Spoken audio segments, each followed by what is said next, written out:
Hi.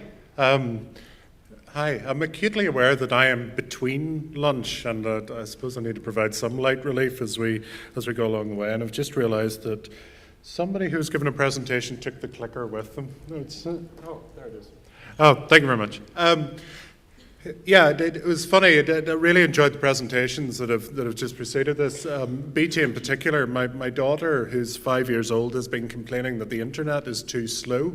So we got fibre put in a couple of days ago. We're now getting almost 70 megabytes a second down, which has made her terribly, terribly happy. So it was a great investment for me. I've just arrived down from a festival of digital arts, culture, of digital technologies, the Culture Tech Festival in Derry. If any of you happen to be around this weekend, you can make it up there. I would urge that you went up this weekend, take your families up. There's a lot of free events, and has been a phenomenally interesting week. I'll give you a couple of examples of things you might have missed that you would have loved. The first thing that we want to say is that any of you who've been on the internet will know the interest right across the internet in cats. On Tuesday, they held the first Internet Cat Film Festival. Okay, so they had a film festival just of cat videos, which was quite a remarkable thing in itself. The second thing, 2 nights ago, was something quite incredible. It was a YouTube disco. Okay, and what somebody had done was incredibly, incredibly clever. So if you've ever been on YouTube and you've looked for a song, you might have found hundreds or maybe thousands of people who are doing cover versions of that song, who are showing you how to play the drums in that song, who are playing guitar in that song. Well, somebody synchronized all of that content. Okay, so they took the person who was playing the drums, the person who was doing the cover version, the guitarist, and so on, and mashed all of those things in together so that they had a whole night of a disco of mashed up clips of people atop one another. So at any one point in time, you might have seen 150 people on the screen who had never met, who had no connection with one another, all playing together these songs that people were dancing with. That was something quite special. So thank you for the invitation to be here today. I've called my presentation Triple Helix.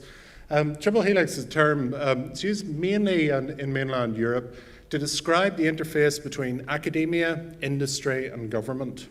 That's something I'm going to touch on today. Just a few things about the University of Ulster. So the University of Ulster, many of you will be familiar with. You will certainly know the name. We're the largest university on the island of Ireland. So we've got next week, we will have over 26,000 students arriving on our campuses. We've got 4 main campuses. We've now got satellite campuses in London and Birmingham. We've got 3,000 staff on the island of Ireland, and we engage with business in a number of ways. We engage with business through our faculty in the classroom. We get business involved in the design of our courses, and we also have an outflow of our knowledge into the economy in 2 main ways. First is through Innovation Ulster Limited. This is a company we set up 5 years ago. It's a subsidiary company of the University of Ulster. It has an investment arm, so it is investing in getting new companies off the ground started. They're principally technology companies. It licenses technologies out into industry, and it also provides consultancy services. And the Office of Innovation is the engine within the university that brings new ideas both into the classroom and also into industry. And I'll touch a little bit on those a little later on. As far as the presentation today is concerned, one of the things I was thinking about when I was putting this together was, what have we actually learned from 15 years of doing business on the internet? 15 years ago, I was an MBA student at Queen's University, and for a thesis, I decided that what I would do is go out and talk to the Belfast Telegraph top 100 list of companies about technology, their attitudes to research and development, technology, and at that time in 1998, the public consciousness of e-commerce was beginning to grow, and that's principally what I spent my time talking about with each one of the chief executives of each one of those companies. And that was a very, very enlightening piece of work. And one of the things I found was the world has changed quite dramatically in that 15 years, and much more than I appreciate. And spending time at a technology and digital media festival this week where people are showing videos of cats has certainly helped challenge my own assumptions about the world. One of the things that's very funny, the first presentations, this is the first presentation I ever gave in my life. So I wrote my presentation about technology, went out to see, it was a very large food company, almost exactly 15 years ago. And I went out to see this food company, and we ended up talking about e-commerce. I gave a presentation. We ended up talking about, how people were going to connect to company or to their customers, how customers were going to be able to buy things, how you were going to be able to manage stock control, how all of this was going to work. And at the conclusion of that presentation, the chief executive of the company said, "This stuff is fantastic. I'm very, very interested." And then I started asking about, well, what's your next step? How are you going to launch into this area? And he said, "Son, we have no computers in our company." Now, that was one of the largest companies in Northern Ireland. Things have changed. Now, one of the ways that things have changed is that, we're now born online. I can't imagine a situation where you go back 15 years, people thought about whether they should have a website or not. That's not a conversation that people would have today. People know about the birth of your daughter, the birth of people in your family online. They find out about these things through Facebook, through Twitter, and so on. And so much of this is happening. We are entering the world online as we are doing these things elsewhere in the world. Now, that's not actually true, because actually there's only 37% of the population are actually online, and that's growing steadily, but there's about 82% of the wealth out there as well, but it's growing.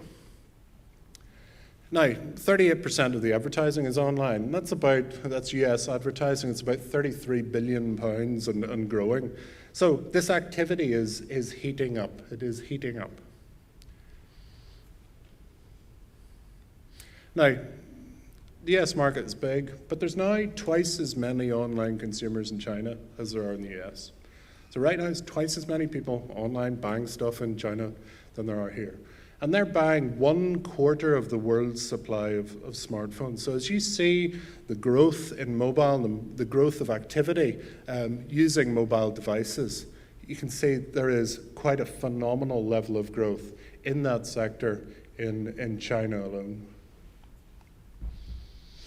Now, one of the things we've learned from doing 15 years of business in the internet is, as habits change, as people's drive from desktop computing to mobile computing, as people's means of buying books, groceries, clothing, as those habits change, the money flows. One of the ways we can measure that is looking at VC funding. VC funding is a particularly interesting metric to look at when you're looking for the shape of a marketplace. Particularly, this is the last decent data we have is from 2011, which remarkably seems like a very, very long time ago. So you have 87 of the world's biggest, the top 100 venture capitalists in the world, 87 of them are either focused on providing solutions in digital media or in digital content. That's quite a shift. What we're seeing is those regions that are really exploding digital content, digital technologies in Israel and Singapore and in Scandinavia, the public focus of those regional venture capital funds has been on getting competition in the spending of money, but they're all aggregating around digital.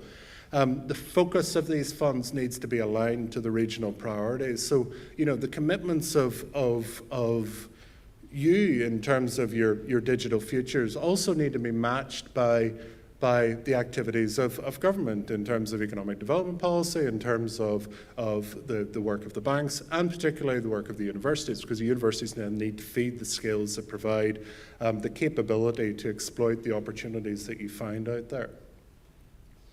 So as you see this shaping down, I've kept these slides fairly simple, but you'll see the kind of broad split of where this money is going. So, the US VC investment in digital content, it's kind of split. Two predominant chunks there.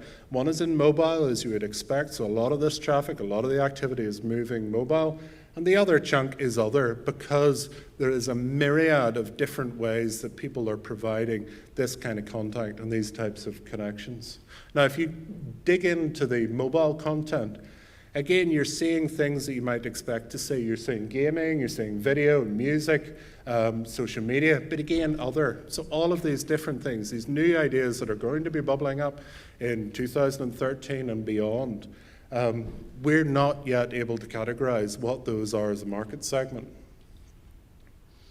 Now, one of the other changes that has happened over that last 15 years is this growth in crowdfunding. One of the things that I've found, I moved back to Northern Ireland 6 years ago, and at that time, it was a very traditional model of building technology companies. You got your intellectual property together, you got your prototype devices, you got your team, you raised money, you got some sales traction, you raised a lot more money, and you kind of plotted a core site into the market. Well, that has changed quite dramatically.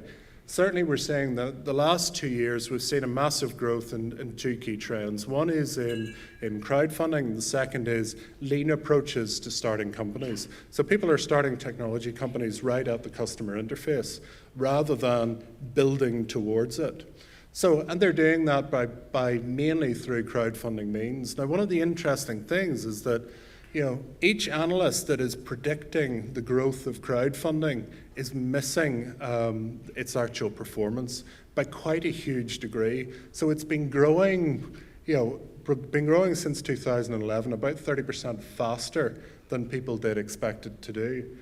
And about last decent data set is that 12% of people who put projects on Kickstarter, the crowdfunding platform, are getting their projects funded. Now, I would imagine most people are familiar with Kickstarter, so you put out your idea, you encourage people to give charitable gifts to support your idea, and the larger the gift that you provide, the larger the thank you will be. So whether people are sending you t-shirts for launching a new product or actually producing the product themselves. So they're actually right at that customer interface right from the get-go. Now, 12% is an enormous success rate. If you look at the success of raising seed funds globally, it's sitting at less than, it's less than 1 in 1,000 companies that goes out to get venture capital is going to get that success. You compare that to 12% who are able to do this. The people who can do this well are making great progress. And one of the other things about this is very interesting is that it's quite a wordy question, but one of the things that struck us is venture capitalists, I don't know, I'll ask the question, what do you think the key question that a venture capitalist will look for? What is the key test that they'll have of a new idea before they invest? The one predominant thing that they'll look at. Does anybody guess at what that might be? Customers? Yeah. So, I mean, the interesting thing is venture capitalists, if you ask a venture capitalist that question, and I run a venture capital fund, so and I get that question asked a lot. If you ask people what they're looking for, they will say, number one thing is, I'm looking for the quality of the team, I'm looking for the market and customer traction and so on. All of that is nonsense. I mean, what they're really looking for is huge addressable markets. The team, the technology, the intellectual property, the route to market, all of those things will change in time. So they're looking at a massively addressable market. Now, if you go to Kickstarter, if you go to another crowdfunding platform, that's not what people look at. If you are entering a Kickstarter crowdfunding platform, you don't care about a hugely addressable market. All you care is, are your own needs going to be satisfied? Now, you don't just care about whether your own needs are going to be satisfied, because actually one of the interesting things is if somebody goes on to Kickstarter, the first thing they'll search for is something that's of interest to you. However, what the data has shown now over the past 2 years is actually if they're going to make a gift, the gift is based on the proximity of the project to their home. So it's very, very local activity. People are trusting this kind of money to people that are in their neighborhoods. So if we talk a little bit for a moment about some of the things that we've been up to. So, since we launched Innovation Ulster 5 years ago, we've started 21 technology companies. We've created employment for 163 people and growing daily. We've licensed 37 technologies into business. We've raised more than £21 million of venture capital to put into those companies, to grow those companies. We've won awards for doing what we're doing, and we've provided technology solutions into over 5,000 companies. And that's something we're very, very proud of. And I'll give you some examples of some of the projects we've been involved in.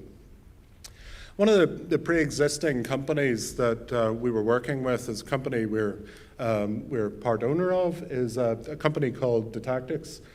Detactics is very, very interesting in that it helped find things that were the same. So it could mine through massive CRM databases and find all of those entries and bring them into one point of view on one customer. And that's helped people do a number of things. It's helped validate who people are from a customer perspective, but also for the financial services industry for anti-money laundering checks.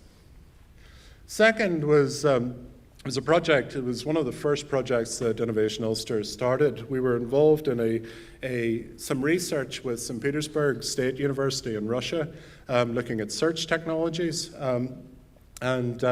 We launched Sophia Search. Many of you will know Sophia Search. It's a company that's now raised more than £3.5 million venture capital funds. It's done very, very well. It's an enterprise search company.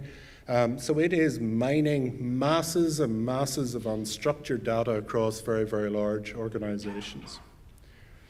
Third example is a company that came into the university. It's not a university company, but a company that we've been working with over the past 3 years. Is a company called Airpos. It was a web company that came to us with a very, very interesting problem, and in that it was a web company that came into the university because it was providing web solutions, and the companies, the retailers that it was working with, needed some way of connecting the web stores, so their online presence, with their point of sale.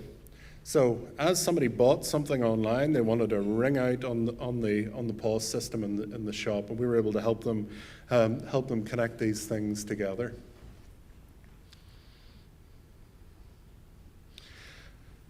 A next one was a mobile device. As over the past 5 years, we've seen a great increase in the activity on mobile platforms, particularly on iPad. So we've been doing work in connected health. I think we're developing quite a reputation in that area. So we've been helping people undertake health, improve clinical outcomes within hospitals and care homes by providing mobile computing solutions.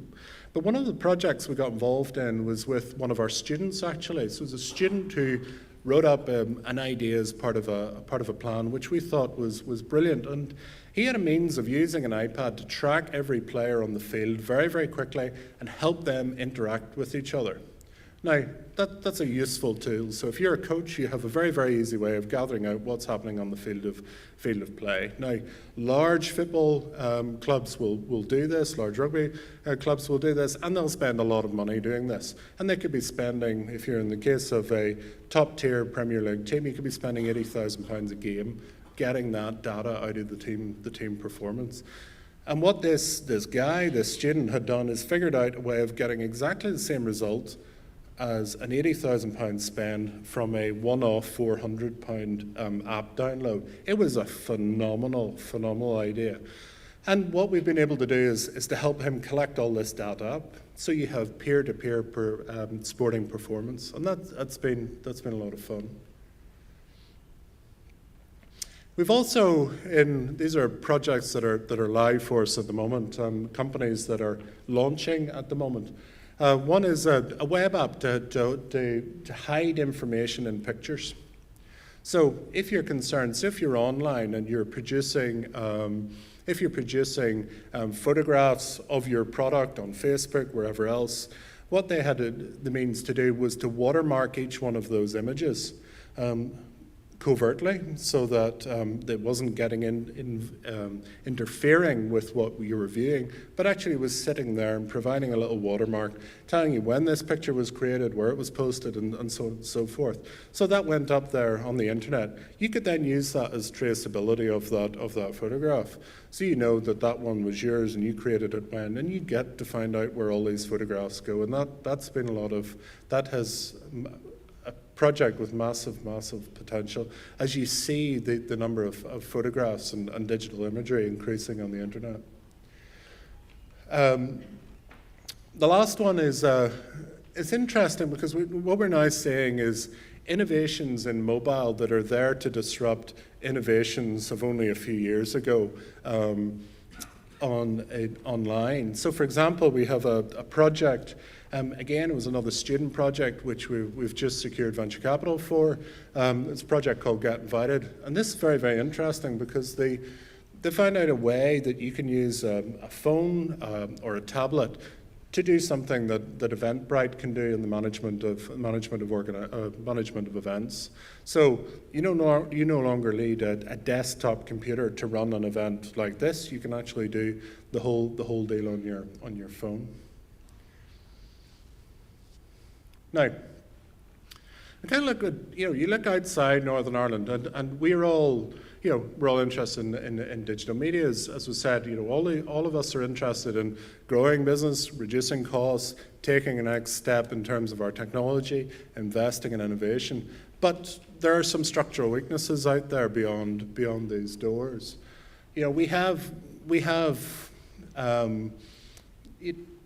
When you look at the amount of knowledge-based activity and the knowledge-based employment out there, our average is about 4.6% of the people in Northern Ireland are working in knowledge-based jobs, are working in IT jobs, scientific jobs.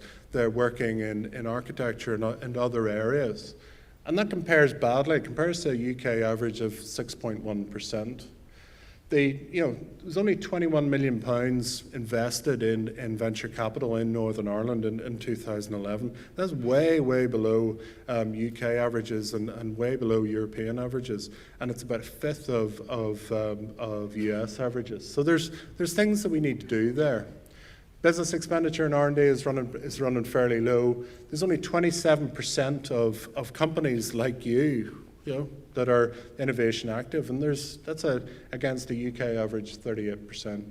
We've got the lowest level of granted patents in the UK, and we're still in a situation, particularly in the Greater Belfast area, where business deaths continue to outnumber business births. We're the only region in the UK where this is happening, and that's something that is concerning. So we need action. Now, we need action because if we don't take steps to address this, we're not going to have the skills to drive the kind of innovations that many of us are talking about today. Now, if you kind of look down, this is some data that was taken from the Northern Ireland Science Park Knowledge Economy Index, which is a great read, a great report, and I would certainly recommend it to all of you. This was the 2012 report. There's a 2013 report going to be released in the next couple of weeks. So as you see, the percentage of companies that are engaged in digital activities and innovation and pharmaceuticals and so on, we're actually right down the bottom of the heap. So the percentage of companies that are in Northern Ireland that are doing this kind of thing is very, very low. And you might say, well, we've got a new wave of companies coming through that are much more higher tech, and this is changing the shape of the economy. The data is telling us that it isn't.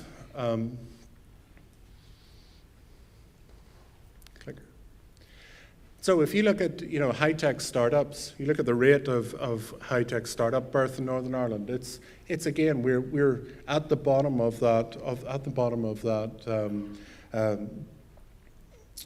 UK regional list.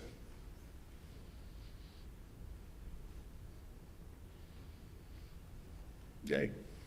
So there's things that we need to do. So the things that we all need to do to get this activity going. First is we need STEAM in the classroom. So this is science, technology, engineering, arts, and mathematics. what we find is STEM is just not enough. We don't have enough STEM. We need to create as much of that as possible. We need more people studying technology, getting involved in engineering and mathematics to drive a lot of the digital innovation that you're seeking. But we also need art and design in there as well, because those skills help people build the technologies out, to visualize them, to put propositions around technology. We need more enterprise in the classroom. We need more applied research in the laboratories to help focus research on your requirements, on the requirements of the Northern Ireland economy.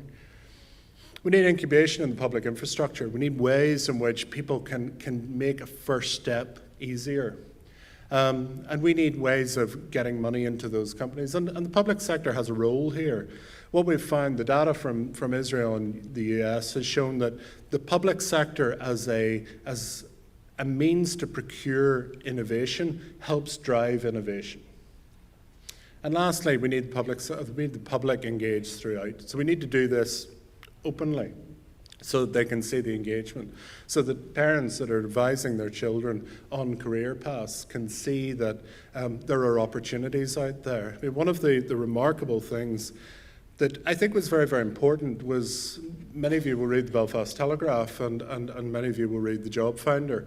The Job Finder ads in there, many of you will place ads in there.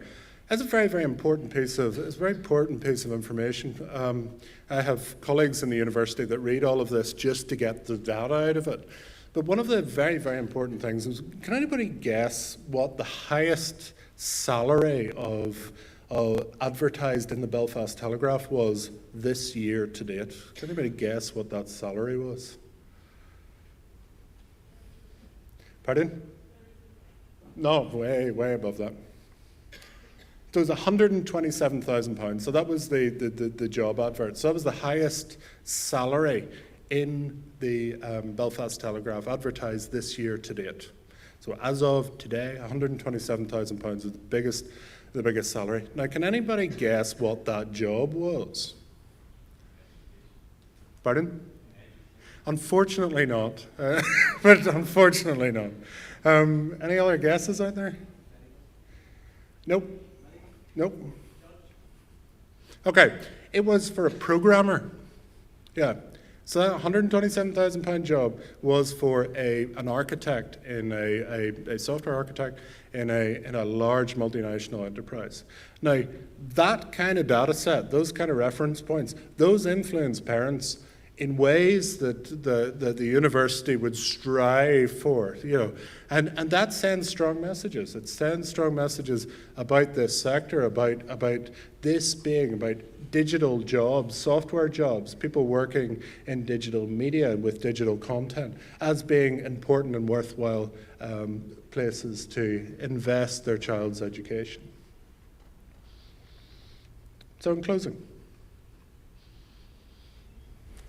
Yay. So, one of the things that also came, I mentioned lean earlier on. One of the things that's been very interesting is that we have a generation of people out there that do things in different ways than many of us once did. And we've seen that throughout the day. But one very interesting area is that they self-mobilize much quicker. So if there's a cause, they will self-mobilize around that cause very, very quickly.